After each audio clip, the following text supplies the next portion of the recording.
I am Jim Collison and live from the Gallup studios here in Omaha, Nebraska. This is Gallup's Theme Thursday, Season 3, recorded on April 20th, 2017.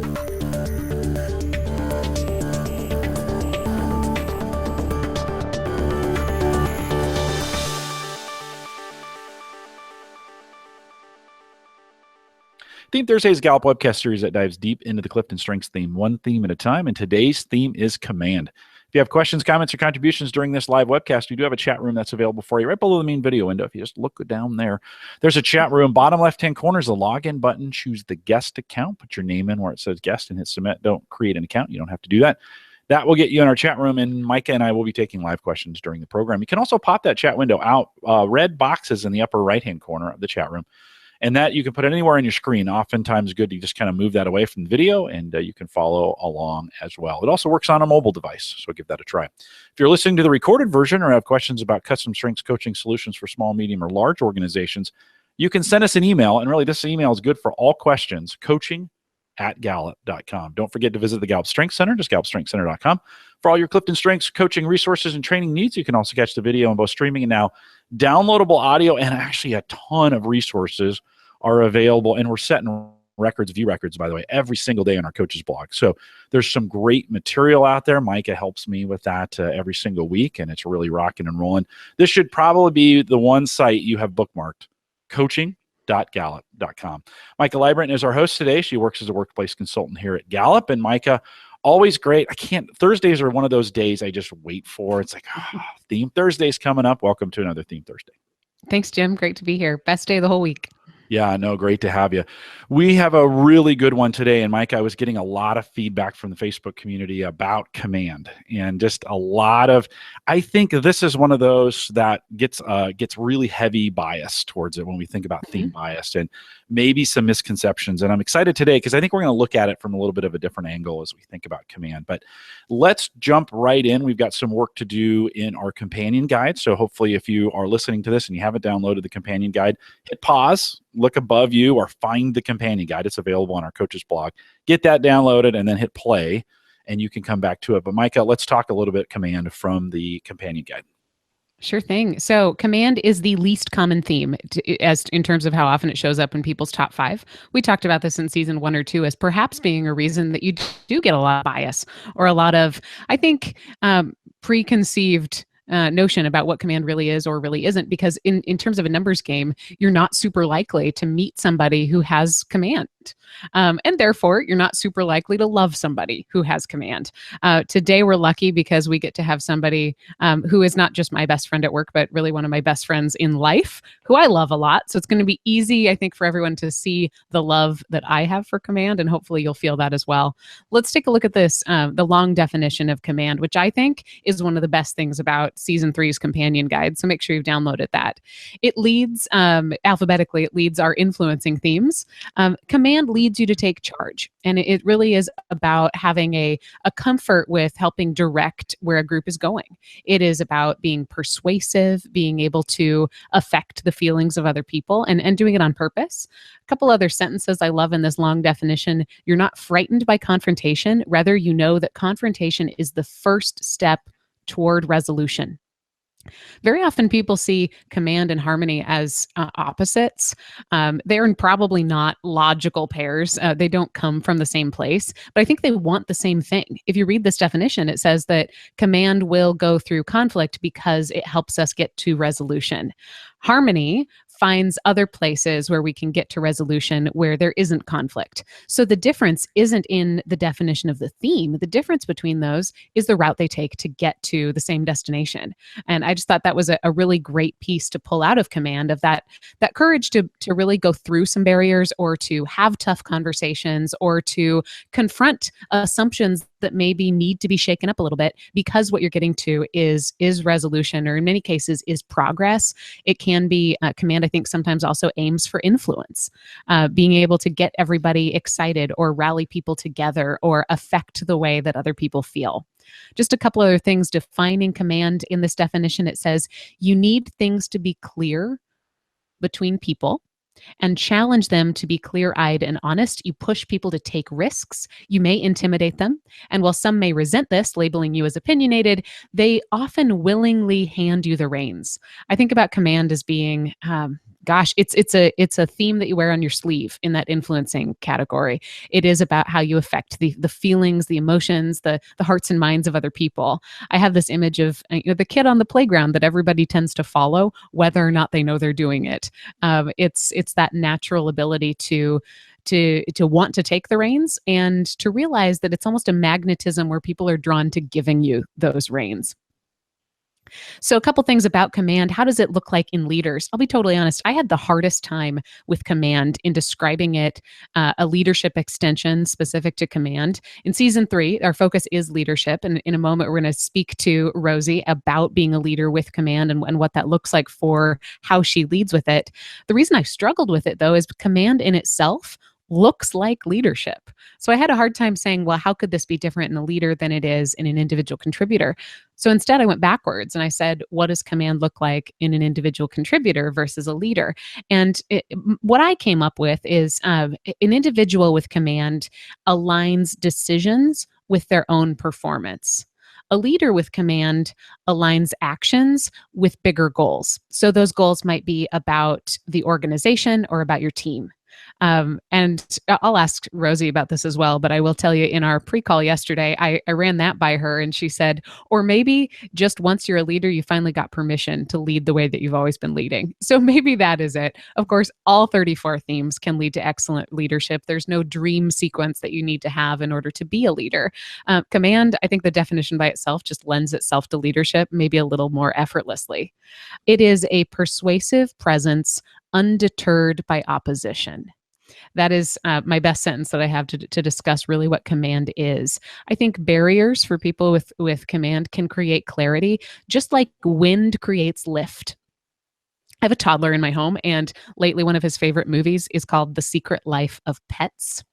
And we purchased it on a whim one night because it was on sale and it was cheaper to own it than it was to rent it. And that was a good decision because we've watched this movie about 700 times since. One of my favorite scenes is in the very beginning. You get to see what all of these pets do when their owners leave. And so you get to see that one of the dogs decides to just bark at squirrels all day. My son's favorite dog uses the blender as a massage machine. Is this tiny little bird named Sweet Pea. And as soon as Sweet Pea's owner leaves, she turns on a fan and then she points the fan toward the TV. And she goes and flies into the wind of the fan while she's watching these fighter jets. So it would be the equivalent of a human being on a treadmill and watching a video of where you're running. But it's just such a great image of that bird needs the wind in order to fly. That bird needs something facing her in her face in order to do what she wants to do. And I think about that quite often with command. You need a little bit of honest feedback, a little bit of pushback, and you might even get to better places with a little bit of that honest pushback. And that can come in the form of thinking about how your product is or isn't going to land in the marketplace. It can come from customers. It can come from that idea of iron sharpening iron. And before you talk about an idea, maybe you practice by asking people who you know wouldn't naturally be on the same side. I just love that kind of clarity and that muscle that people with command can flex when they are in a place where they can really have a hard discussion. So think about a command probably can anticipate that pushback and can persuade people through it. It can sometimes be hard to seek, especially the higher up you get as a leader. So it can be important to think about investing in your command by finding great think partners who will challenge your ideas. Make sure you're aligned from the very start. If you're somebody with command, aligned with the organization or with the team goals, because you're going to do better with fewer touch points and fewer check-ins. As I was reading in our strengths-based leadership book, it said, how do you lead somebody with strong command? And the opposite side of that was understand they're not going to need a lot of touch points, and they're probably going to be more likely to be great on their own in more of an independent work style. So if you are that person, just make sure you've gotten as crystal clear as you can about what the expectations are so that you can feel confident going off on your own. I also think a couple things to consider if you are a leader with command. Understand that assertive does not equal aggressive. So how can you introduce your assertiveness without apologizing for it? I think about introducing a lot of big, bold themes before they introduce you. And with command, that might look like telling people, I'm not afraid of opposition, or if there's something I believe in, I'm going to stand up for it, so that you can allow people to understand that, maybe on a calm surface when everything is agreeable. When you're already at that resolution, allow people to know that, hey, we're about to, if things change, you can count on me to stand up for it. That way it looks like you making true on your promise. Also think about connecting clarity and assertion, that kind of clarity you bring, or that kind of absolute communication that you can bring with command. Connect that to productivity for people. Because command, again, is so rare, it can be necessary for you to educate others about where you're coming from. If you feel like you're being misunderstood, then go out of your way to talk about why taking a stance or why moving through a barrier versus going around it is going to have an advantage. And that might mean leaning into some of your other themes. If you've got strategic, help people see the very end. If you've got woo, help people see what's in it for them. I think it's a great idea for any themes to really think about, how do I help other people see the value in this, so that they know when to come to me when I can give that value. The final part of the front page of our companion guide talks about the 4 needs of followers: trust, compassion, stability, and hope. I'm going to ask Rosie about this in her own life. But before we do that, and I'd love some feedback on whether this is helpful for you or not, I've decided just to use the bottom of this companion guide to give you some great questions that, if you are a leader with this theme, you might want to ask yourself, specific to these 4 needs. So a leader with command could build trust by really just being, I think this one's about authenticity. So the question I ask around trust is, what causes or projects should people always expect you to protect or defend? There's this beautiful protective nature about command that I think can feel like a hug, and that might not be the word you use when you think about command, but it's great for you to be real clear on what are those trigger points that you will always stand up for, and how can you help other people know what those are. Around compassion, I think I do quite a lot of executive coaching, and very often I'll find with a couple themes where we talk about how you can lend them to other people. How can people borrow your command in this situation? So the question I ask here is, where do you see potential in other people? And how can you help them see that in themselves? I think command can be a beautiful developmental tool. It makes a pretty cool mentor who can say, I believe in you in a way that you might not believe in yourself. And to have that kind of command weight behind those sentences makes a big difference. So stretch that into how you can help other people by looking for opportunities to lend that command. With stability, who needs you to intervene on their behalf? How can you put the fears of others at ease? So think about investing in that command by helping other people trust you, and helping other people who might feel like the ground is uncertain, or like the situation is difficult. Other people might be intimidated by barriers where you might not be. Think about not just how you can go through that alone, but how can you help other people feel like things are going to be stable, and like their fear of uncertainty or their fear of confrontation they can have, but that you've got it, like you can shoulder them. And finally, I love talking about hope. The question I've got around command and hope is, what is the reason behind your current mission? How can you help others see the why behind what we're doing?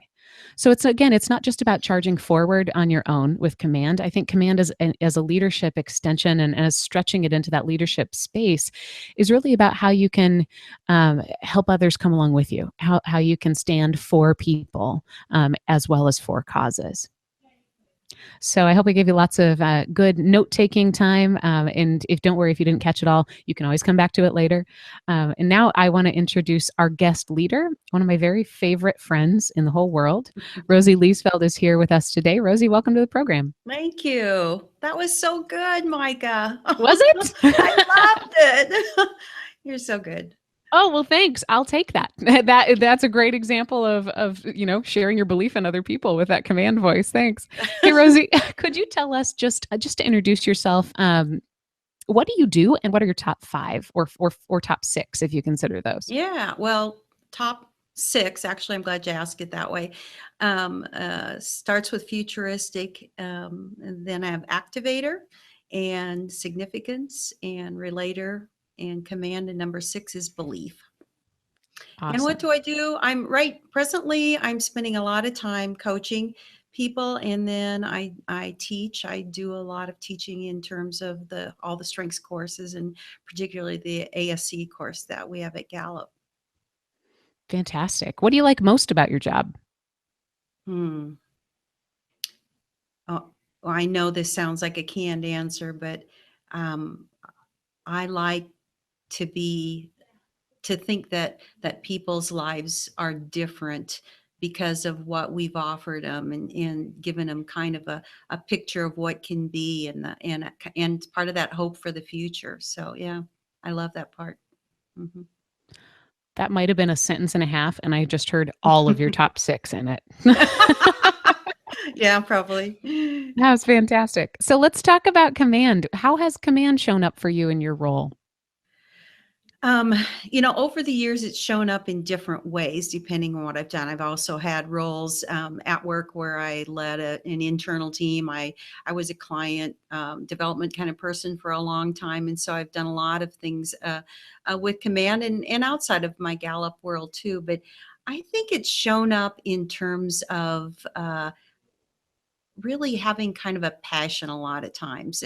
I was with a group the other day, and it was a group that wasn't a group from Gallup, and we were doing this kind of thing where you ask people what word would they use to describe you, and somebody said passionate, and I think about me, and I think that's was the command part. I think it shows up when I get so strongly in love with a concept or a belief, and then I feel so, or a person. Sometimes it's about when I fall in love with a person, and I think that's when my command shows a lot. And you can hear that relator there too, as well as your belief. It's when I fall in love with a person. And so Mhm. when we talk about command showing up, what are we talking about? What happens? What does command showing up look like? I think there's always change in the how you communicate in your words. They sound different. I think it shows up in that it bottom lines a lot of things. When you're talking about things, you cut to the chase often. I think it shows up in sometimes, I think emotional, maybe one of the words that we shy away from a lot, but I think it shows up as emotion. At least for me, it does quite often. And I think it shows up as direction, as just talking about this is what we need to do. Does it show up before you know what's going on? Do you feel like you have to listen to your command, or is it something that happens on purpose? Rarely I don't try to do it. In fact, I usually try not to do it in situations. Um, I think it comes so naturally, but it's usually fed by either relationship or cause. That's great. Good. So what's the benefit of command? How have other people benefited from it, or how have you benefited from command? I think there are times when people need to hear a clear direction. Even though it may not be perfect, to tell you the truth, they just need somebody to finally pound the nail in the wall and make a mark. And I think when you do that for people, it just all of a sudden gets them off of dead center, and there's movement. And I'm sure that's part of activator too, but I think it's clarifying things. I think it's sometimes about inspiring, and sometimes it's about kind of just getting people to think about what can be by being so clear about what something would look like. That kind of absolute clarity, I think, is great. Rosie, you've coached me, and in fact, when people ask, "Gosh, who's your strengths coach?" You're the one who comes to mind for me. And I think about sometimes that clarity comes not just from you telling me what to do, as we might think about command in a coaching role, but you'll play back to me something that I said. You won't change a word, but the fact that you caught what I said as being meaningful and you played it back with importance, I think is just a great example of how command doesn't have to be directing others. Command can be just helping people sort to what's important, and that is a great way, I think, to create clarity. I think one of the ways I use command most is by telling people that they're important and that what they think or feel or say is important. So I kind of that's sometimes I think how I use command. And again, I know that's partly significance too, but I think people sometimes need to be told so clearly, this is who you are and this is what matters and you can do this. And so I think I probably get the most clear, the bottom line the most with people that I care about, or again, with topics that are important to me. That's great. When you think about those needs of followers, trust, compassion, stability, and hope, can you think of a story when your command has really provided any of those for a follower? Hmm, that's a good one. Um, well, I mentor a teammate. It's a program where you're lined up with kids in school, and I've mentored the same young woman for this will be my third year. So she's a senior in high school, and she comes from a fair amount of disadvantage in her life, and there are times when I think, in fact, I just did this with her when I was with her last week, when I'll just say, you know, and I won't use her name, but I'll say, you you need to do this. This isn't something that you don't negotiate on this. And it's not because she was in trouble or would get in trouble. She's actually a really awesome kid. But as you think about her future, sometimes I pull out my command in a way to say, absolutely, you need to think about doing this because and need is one of those words I've noticed that people command use a lot. But to say, because if you don't do this, things will never be the same. And then sometimes flip it around and say, if you do this, this is what will happen. Your life will be different. You will be that person that you're dreaming about. Wow. Is that a way that you've learned to use your command? Or do you remember always being that kind of voice of absolute inspiration to people? Or is that something that you think about doing on purpose? Did it happen naturally? That's a good question. I don't remember it really early on, which is an interesting because most of these strengths we see having emerged, I don't think I do anyway. Remember thinking of it so early on. But I do remember it soon after I think I was given permission to do it, which probably means be an adult, not have to answer to somebody else. Does that make sense? So I think it really was a little later for me that it showed up more, because I just think I was trying to do the right thing for so many years, even as a young person. And I think it was later. I think it was probably, when I was an adult more that it showed up. Is that what brought on the permission? Just living outside your parents' house, or Yeah.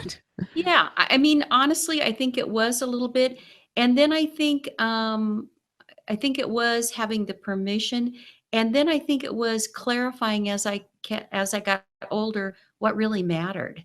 Because when I found out something really mattered, life changed for me, and I think you learn that as you grow up. But all of a sudden, when you're 18 and 20, you get a little more clear about what really matters, and then when you're 30, I had kids, and then I knew what really mattered a little bit more.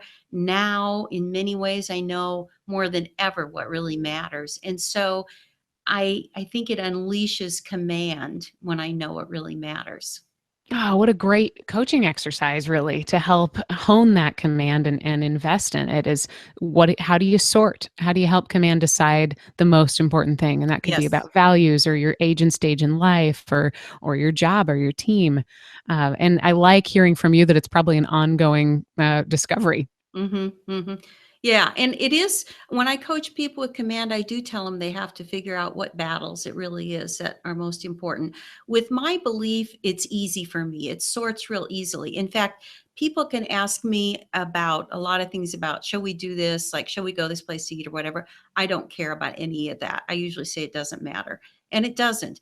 But when things really matter, or mostly when it's about another person and what they might gain or lose, or what we might gain and lose if we don't do something, that's when it feels like it unleashes. But I do think I like to coach command because I think I talk a lot about the language you use, the words you use, the audience, and figuring out where does it really matter most. I've even had them write down where are the top 3 to 5 places that it's most important that you use command.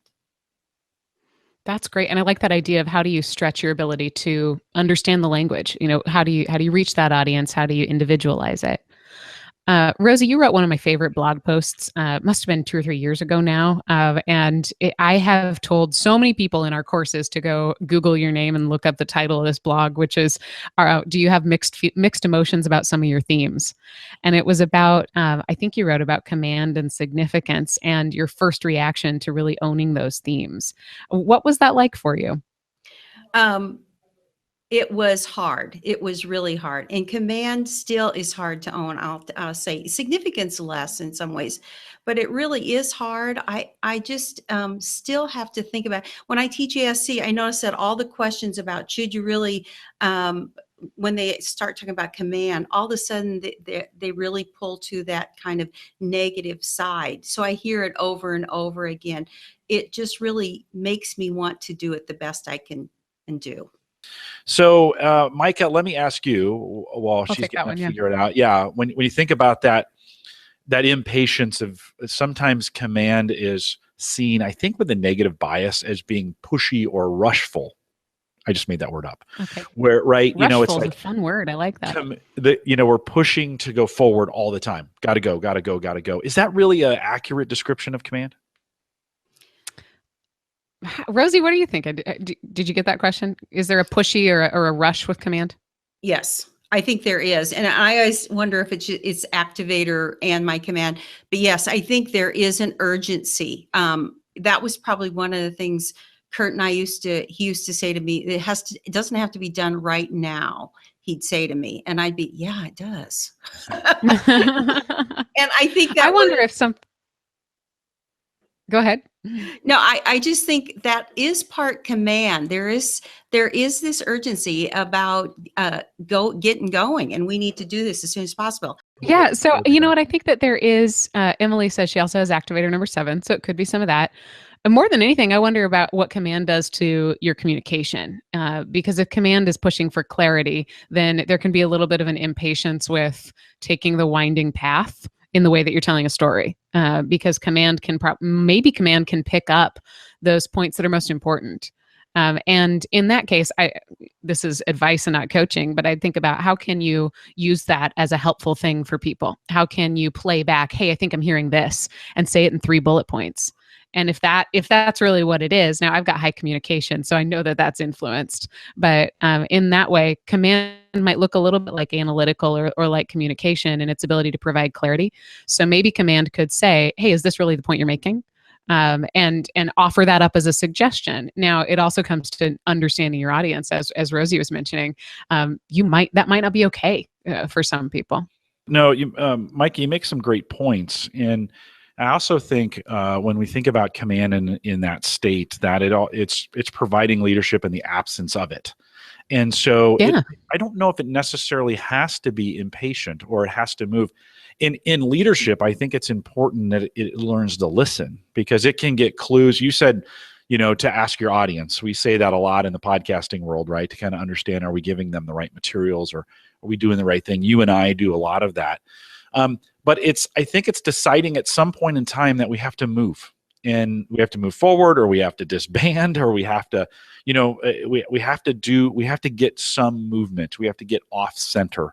We have to get rolling with something. And it's not just the movement itself that it takes, but the influence to get it rolling one way or another.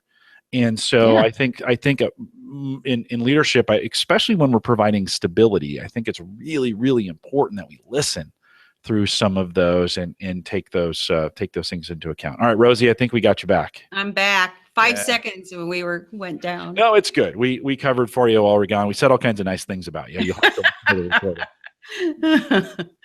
So did you have, Emily, you had that kind of point, and we were kind of getting to it. Did you have anything else that you wanted to add when we think about the command and pushing forward, and maybe sometimes I think the bias towards command is bullying.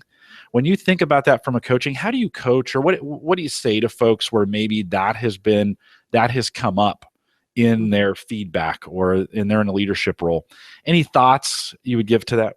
I'm really big on this whole idea that you've got to find somebody or a role in your life that creates this poster child of that theme.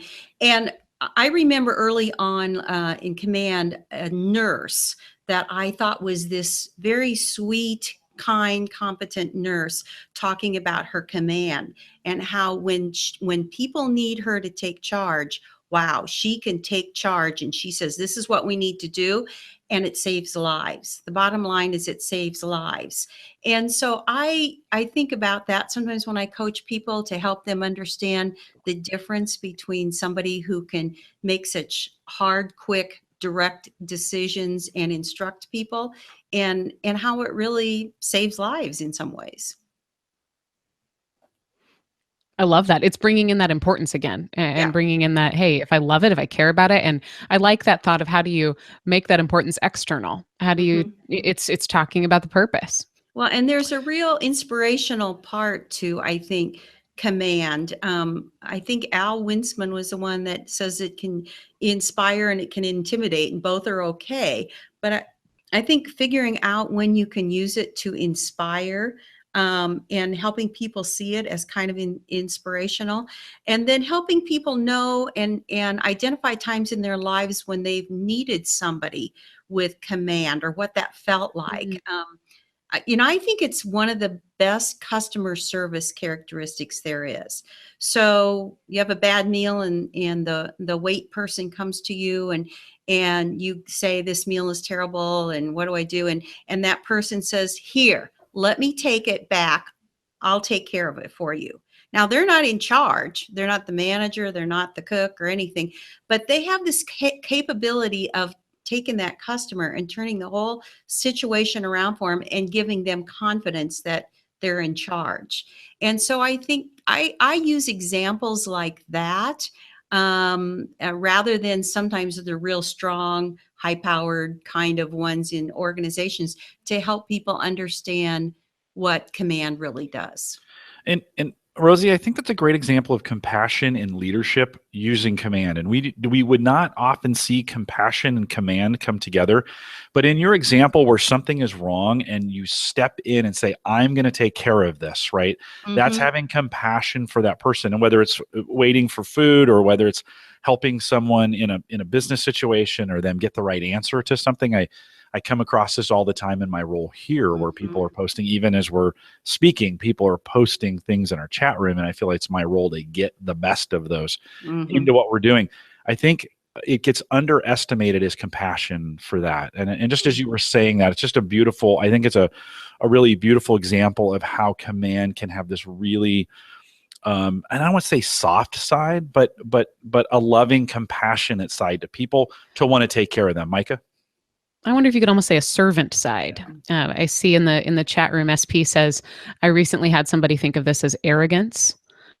Can you address that? And I think maybe you are addressing it here with these examples. It's how can I serve you, and I can get you the best service that you need. And I think it does feel like arrogance sometimes. I do think it feels like that. But there are times when people They maybe don't need arrogance, but they need somebody to say, this is what we need to do. Just bottom line it. Bottom line it. But I think, it's important for people to understand when they need to say that and with whom and how they say it. I'm really big and I'm on this idea that people with high command need to examine their language more. I was asking Maika the other day, this morning, I said, isn't it called an imperative in grammar when you start the sentence with kind of a directive, go get the dishes, whatever it is. And, usually that ends with an exclamation point. And I was thinking about that. People with command, I often coach them to just examine their language. Just figure out, is there a word or two that you could use in that imperative when you talk like that to, I don't soften it, maybe isn't right, but to help people feel like you're a human being, like you care, and you do. So, you have to think about what your language. I think command, more than almost any other theme, except maybe communication, is about communication. It's about words. It's about words. And so words count. And so using words correctly, wisely, in a strengths-based way with command matters so much. And in developing people, I think that's the most important thing to think about. I think command, similar to communication, has the automatic listener almost. What you say, people are going to believe. Mm-hmm. Yeah. The way you say it and with the presence with which you say it. Mm-hmm. So studying those words is a great way to think about leaning into that command. Mm-hmm. Who has been a great partner, or what do you look for in a partner to complement your command?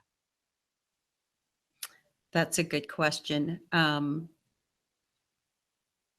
I think anybody who has individualization is important, because sometimes for me, I have to realize, like, not everybody's this command is going to land on the same.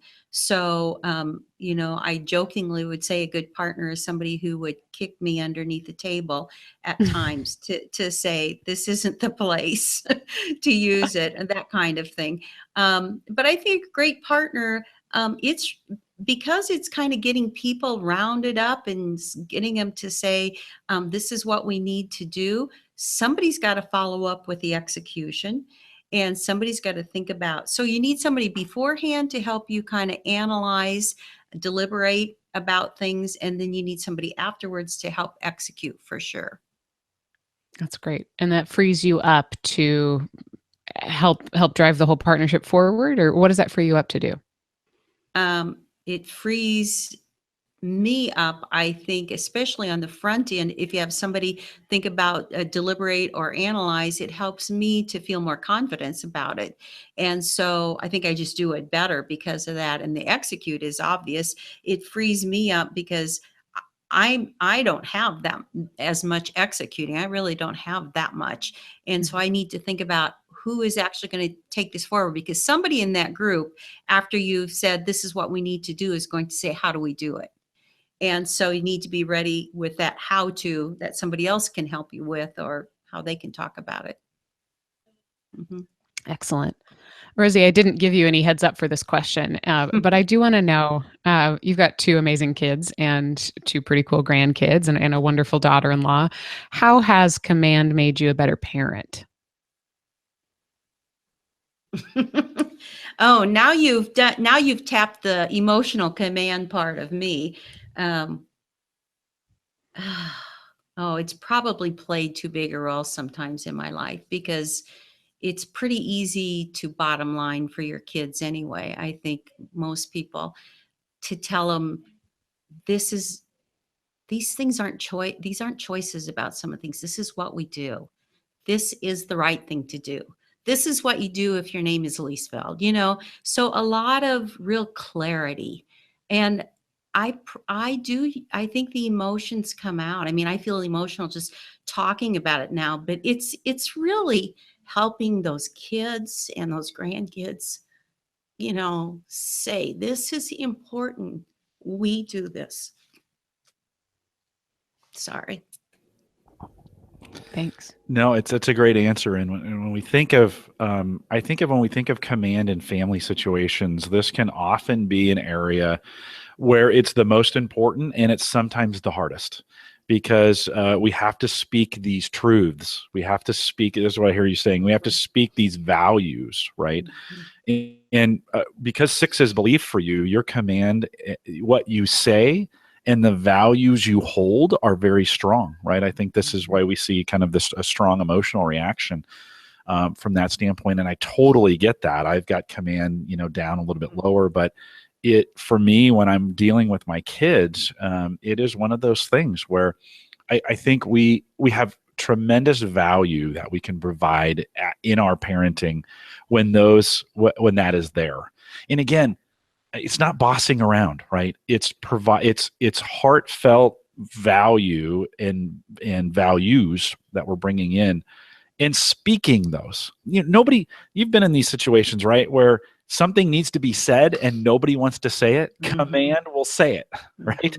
And that's very, very important. I think it's very important, especially in leadership roles, that we have the heart and the compassion and the trust to say those words. And that stuff is important. I think it's too much of a leap to learn so much from parenting that you can take into leadership and think about it's having the ultimate leadership role. A leader. This is what we do. I mean, people pay big bucks for consultants to tell them what their employee value proposition is. Sounds like command doesn't need to make that financial commitment because command can just say it. Yeah. Well, and say it because it needs to be said. I think that's the important thing in this is not saying out of impure motivations, but recognizing the point in a conversation or in an action or in a situation where you want we should call 911 right now, and you want that command person to jump in there and say, you do this, you do that, not because you want to, but because we need you to.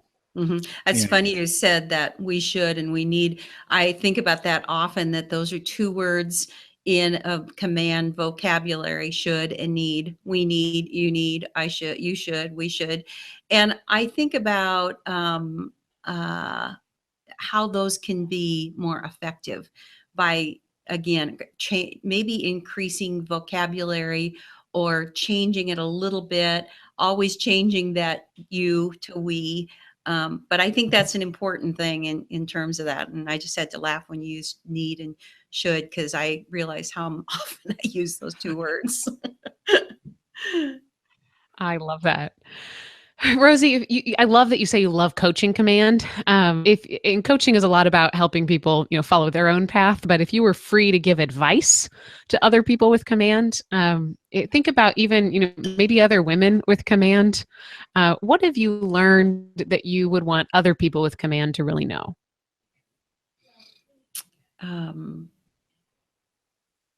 That it probably is what can take one person, help you take a group to the next level, and that they depend on you to use it.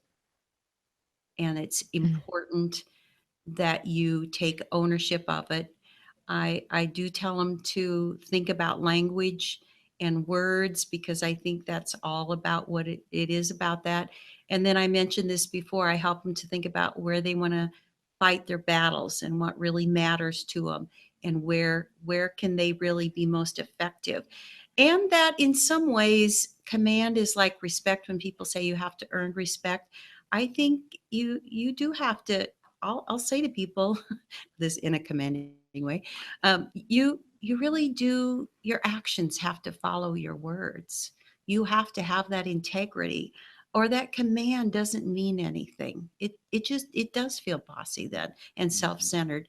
You gotta have the integrity, the clarity of purpose, and I think for me, the relationship that lets you really into somebody else's world. And as a leader, sometimes that's into a lot of worlds. But I still think you do that with relationship a lot of ways. And so I encourage them to think about how they develop that trust. It takes a lot of strength and courage to wake up every morning and go into people's worlds. Mhm. Do you have to do any special sort of self-care so that your command is prepared to do that? Mm. Oh, that's a good question. I think there is preparation. There is preparation in your heart and in your mind. And I think getting it all right. I think that it's important to be prepared. There's I'm probably not going to quote it right, but there's a verse that I love that says in the Bible, it says, always be prepared to give witness for the hope that is inside of you. And I love that verse. And I think it says so much about, it really is a little bit about command to me. Be prepared to give witness. I think that's about saying this is true. This is what happened. And so I think when you say, do you prepare? I think you have to be thoughtful about how do you give witness, that it's authentic, that it's true, that it's full of integrity, and that it represents the passion for somebody besides yourself. Wow. Jim, do we have any other questions? Otherwise, I'm going to jump onto that. Yeah, we do. So Bill asked this question. He says, I'm strategic, competition related belief command. I struggle with always saying you need to, kind of back to that conversation, especially with my kids, which I find very interesting. By the way, Maika, next year, maybe we cover strengths-based parenting during this series, because there's been a lot of questions around that. But he says, especially with my kids, and oftentimes it sparks rebellion, right, in teenagers. I'm very much trying to reprogram that language. Is that the right thought process? If so, how do I do that? I think that's taking a talent to a strength. I think that really is one of the processes. There's probably lots of them, but one of the process could be, I applaud him for thinking about that. How do you turn your statement into a question? How do you turn that statement leading with the kid's name? How do you soften it by asking, do you think? And you know, it's not that you're going to do that all the time, but I think I think he's pretty smart. Yeah, Bill's got competition in there in a Yeah. maybe a need to jar needs to pop out, where every time he says a need to statement to his That's children, good. put $1 in the, now sometimes you have to do that as a parent. I get that. But there's maybe some opportunities, and his belief is really high. So, knowing this and understanding this and then committing to that and saying, hey, my value is to make this, reprogram my brain to say something different. And when I don't, I have a penalty. That may bring some to the kids too. They may really appreciate that's being, and a lot of and telling him the whys, that might sound like a lecture, so you have to be careful about that too. But I think for anybody with command, it's important to partner it with purpose. Because otherwise it just feels like an order sometimes. Yeah. So I also think, coming back to Rosie, what you said originally about parenting, Bill, maybe it is having a couple non-negotiables. What does our family always stand for? What should we always expect from each other? What do we not tolerate from each other and from other people? And giving yourself some runway to flex that command muscle, because your kids do need that kind of stability of understanding what the guardrails are. So don't feel like you have to shy away from. Mm-hmm. Yeah, no, it's a good point. And I think sometimes we do it, and we need, as parents, we need to provide that stability no matter what, whether they like it or not. There is that they want that consistency and that hope, and to know, hey, sometimes I need boundaries. And if we're giving into those, there's going to be hard times. Rosanne, with your kids, and I've got a handful on my side, and Maika, you have a very I have a handful with one. You have to continue to set those standards. And I think as command, as a parent, that you can really use that to your favor in a lot of ways to provide that hope and stability as a parent. Don't you think, Rosanne? Well, I think that it's you add love to it. And I know that again sounds kind of sappy, but love with your strengths, I think transforms them. And so, how do you be a loving commander? That becomes a question.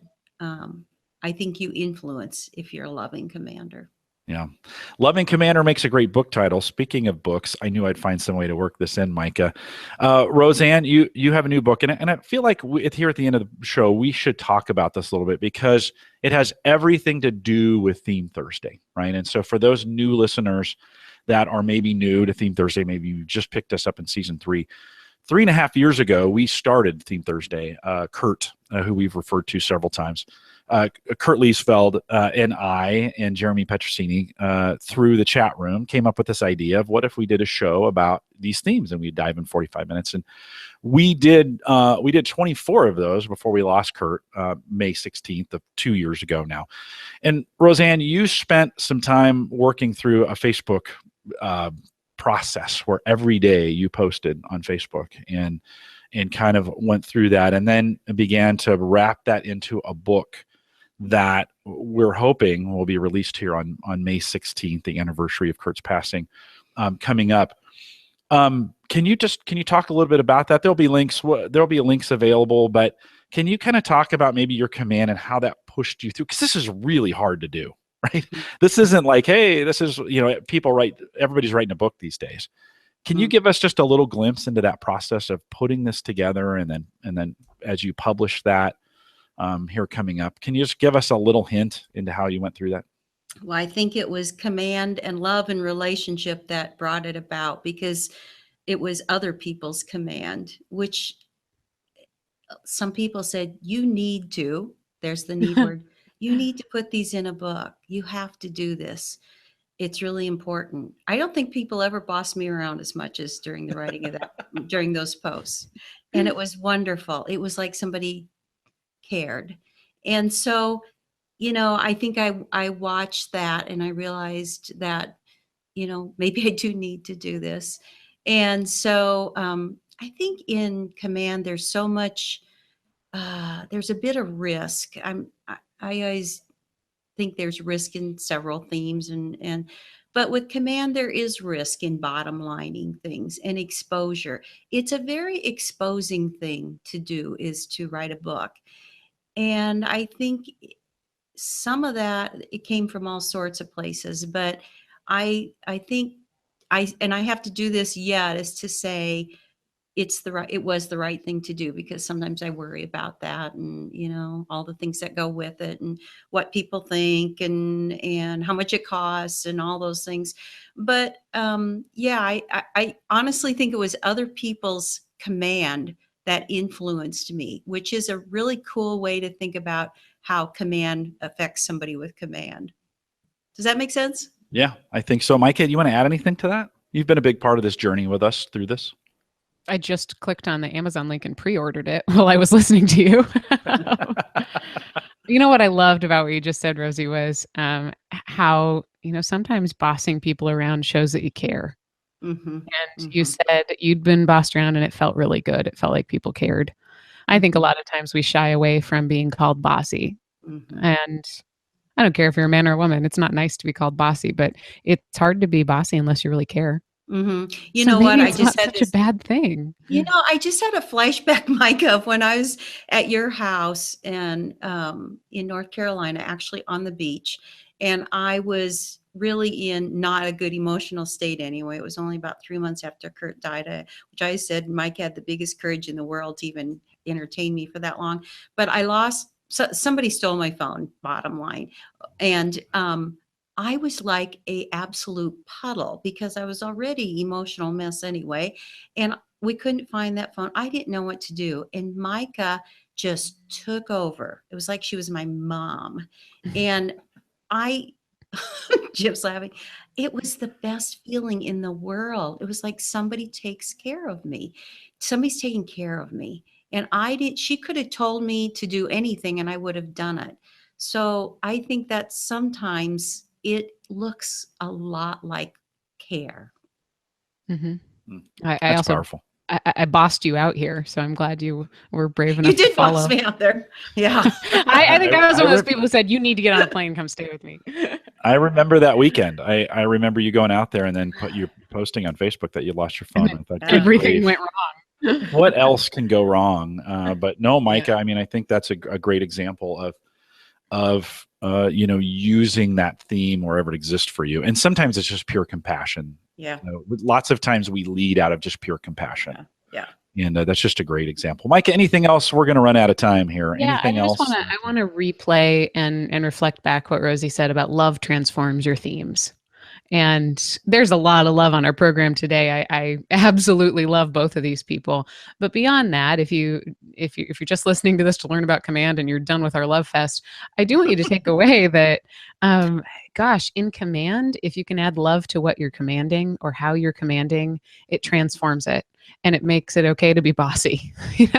Let's forget of losing that word bossy. Let's just make sure that you love where you're bossing. And I first met and fell in love with Rosie in a purely professional stance. I remember sitting with you as we were on sales calls with clients, and the way that your command affects a sales call is it never felt like you were sitting on opposite sides of the table. Watching you really sell to people was what we were doing, but watching you build that relationship taught me so much about command and how it can feel like we're in this together. It's not, I'm going to push you off a cliff. It's, I'm going to grab your hand and we're going to go through this. And I adore that about you. And I love that you've brought it to life about command today. So thank you so much for being, taking the risk and being the voice of command that we're going to learn to love for years to come. So thanks, Rosie. You're welcome. Thank you for having me. Great to have you on. For those that are listening to the audio or the video of this, that book that we referenced, The Collision of Grief and Gratitude, A Pursuit of Sacred Light, is the book title. You can search for that on Amazon, and that will be available May 16th, 2017. Rosie, you showed up in our, which was interesting, in our video that we did for season 1. You should watch it because it's great. Rosanne walks in the back of the video, sits down on the chair, and proceeds to, I can't even remember what you were doing. She listens and nods along, which is just great. And then you make a joke, Jim, about how she's going to become internet famous.